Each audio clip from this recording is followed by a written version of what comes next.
மஜிட் India Devi Sri Bhadrakaliamman ஆலயத்திற்கும் நில உரிமையாளரான Jekyll குழுமத்திற்கும் இடையிலான சர்ச்சை ஒரு முக்கியமான தேவையை எடுத்துரைக்கிறது.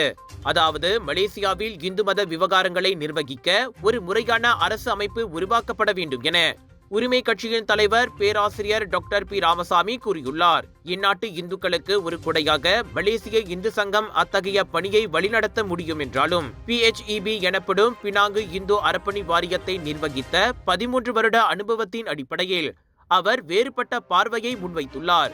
இந்து சொத்துக்களை நிர்வகிக்க அர்ப்பணிக்கப்பட்ட ஒரு சட்ட ரீதியான அமைப்பை கொண்ட ஒரே மாநிலம் பினாங் ஆகும்.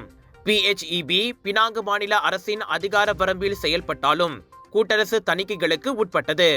அதோடு ஆண்டு அறிக்கைகளை நாடாளுமன்றத்திற்கு சமர்ப்பிக்கிறது.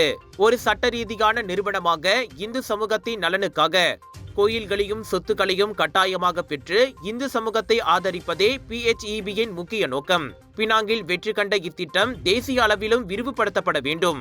தேசிய இந்து அறப்பணி வாரியம் அமைக்கப்பட்டு வெவ்வேறு மாநிலங்களில் கிளைகளை கொண்டு இந்து மத விவகாரங்கள் தொடர்பான பிரச்சனைகளுக்கு தீர்வு காணும் சட்டப்பூர்வ அதிகாரம் பெற்ற அமைப்பாக இது உருவாக வேண்டும் என ராமசாமி கூறினார்.